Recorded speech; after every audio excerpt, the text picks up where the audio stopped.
What's up, everybody? Welcome to Bios3 Raw TV. Today we got a Q&A from an email that I got. An individual asking about he's been doing really well as far as building mass on his frame, and he said that he went from like 100 and he gained like 35 pounds the last couple of years. Went from 150 to 95 pounds, and he said that the only thing is his chest is not proportional to the rest of his body. And he asks, what can I do to get my chest to come up? Now, first of all, everybody has a lagging body part. Everybody has a body part that is not going to grow as fast as other ones. And for some unforsaken fucking reason, it's usually the one that you want, too. Most of the time, guys that want big arms really don't have big arms. Guys that want a big chest doesn't have a big chest. For some reason, it just falls into that. It just happens that way. And there isn't really a whole lot you can do about it. If you don't have the genetics to have a body part even be symmetrical with the other ones, you can train it extra. You can try not training it. You can try, supersets, drop sets, shock sets. You can try power ups. You can try everything. And you know what? It just doesn't catch up sometimes. That's just how it is. And that's why people use synthol. People use synthol because they can't get those body parts to grow no matter what they do. So therefore, they pump a little oil in there, and next thing you know, they have what appears to be a lagging body part that came up, and then usually some kind of fucked up routine to go with it that says, oh, well, I trained arms, fucking 4 times a day for like 6 weeks, and, I slept 2 hours at a time every 4 hours, just this weird shit, and you're like, oh my God, that's what I gotta do. Now, what I can tell you is muscle fiber situation in different body parts, you could be predominantly red, predominantly white muscle fiber. If you have more white muscle fibers than red muscle fibers in your genetic makeup, the body part's gonna grow. So therefore, you could just have, and this is just a possibility, less white muscle fibers in your chest than other areas. Now, if you're training things all the same, like you're doing the same tempo, you're doing the same type of sets and reps, you could try different sets, different rep range, explosive movements over, slow and controlled movements, time under tension. You could try different things like that. Keep a log, like a daily record of it, really detailed information so you can look back on it and figure out this worked, that didn't, okay, this is working. Now, one thing that I can tell you definitely worked for me, and my chest was absolutely my worst body part that I had. And it was awful because, when I was a kid or a teenager, like pecs and abs were what the girls really liked. And Marky Mark had just come out, and he was the fucking big underwear model. And that's what every guy wanted to look like because that's what the chicks dug. So I said, all right, I got like a fucking concave hole in the middle of my chest. I got to figure out what to do. So I was doing some like dumbbells and doing this. I was doing some flies, and nothing was really working. And then I used this fly machine, which it's just a seated pec deck fly machine thing. And I was doing some volume of sets, like 4, 5, 6 sets of like 10 to 12 reps, really squeezing the pecs together. And I noticed over like the course of a week, I had this indentation in the middle of my chest that never went away. Like it showed up one day and then never went away. And I was like, what the fuck is that? Now, I don't know if it was just fullness from the muscle being trained. For whatever reason, I was finally activating a part of my chest that I didn't normally have. So you can actually see my chest start to change shape. Now, fast forward about, I'd say, I did that routine, high volume. I really didn't know what the fuck I was doing for a while.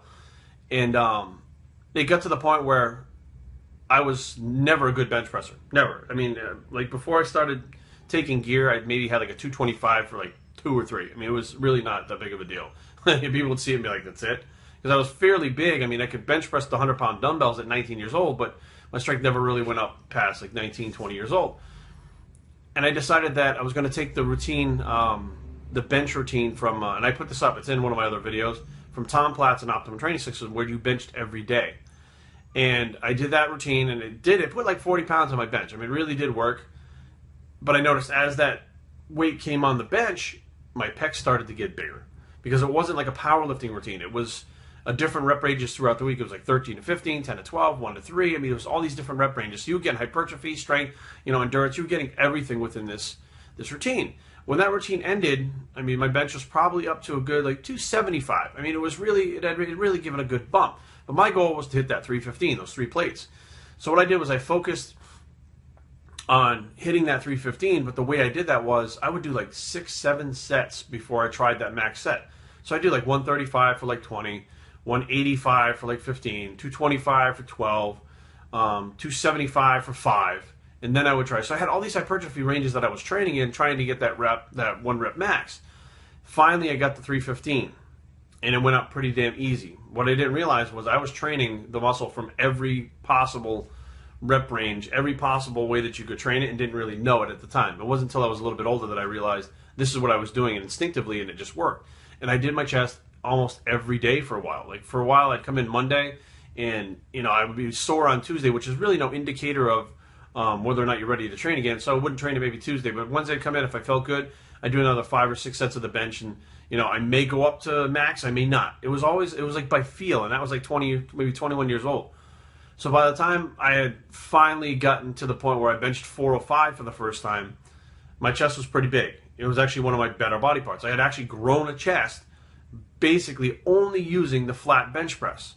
And now I was getting very strong. It actually turned out to be one of my best lifts that I've ever had. My bench press was I was the strongest bencher, the bench was the strongest lift that I ever had. It's better than my squat, deadlift, curl. I mean, you name it. Last side laterals and bench. That's what I was the strongest at.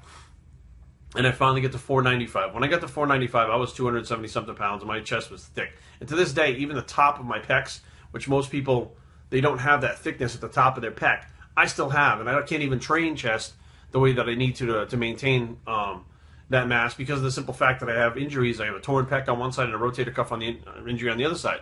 But the mass still stays there by just barely stimulating it with some machines. So my advice to you is, whatever body part you have that's your worst, focus on that and make it your best body part. Train the hell out of it. Keep detailed records. You can't overtrain it, because that's not going to work, but you can't undertrain it either. So you're going to have to find that range for you, what would be optimal. The only way you're going to do is through experimentation. There is no set way. There's no answer. Like I said, I was just kind of stumbling through it, and just happened to catch upon a routine that was working for me, and I did it all instinctively. So listen to your own instincts and think about it. If you're training a certain way and you're like, I'm not getting the results that I want, maybe try changing the rep range. Keep some detailed records of that. If that's not working, drop the rep range back down, increase the sets. If that's not working, maybe change the sets and the reps, and then add an extra day of training on top of it. Change the exercises. See which one you feel the most. All these different things are going to lead you basically in the path of your own to finding out what works for you. So it's just a matter of being consistent and persistent to get that body part to grow. And again, some people, no matter what they do, they're never going to find that combination, and it's never going to happen. That's just a fact of life. It sucks, but there are so many combinations out there to try that many people just get discouraged before they actually find it, and they never attain their goal. BioStraining@gmail.com. Leave comments down below, but don't fight. www.biostraining.com is a blog where it's the bench press, doesn't create biceps, bicep, and we're out.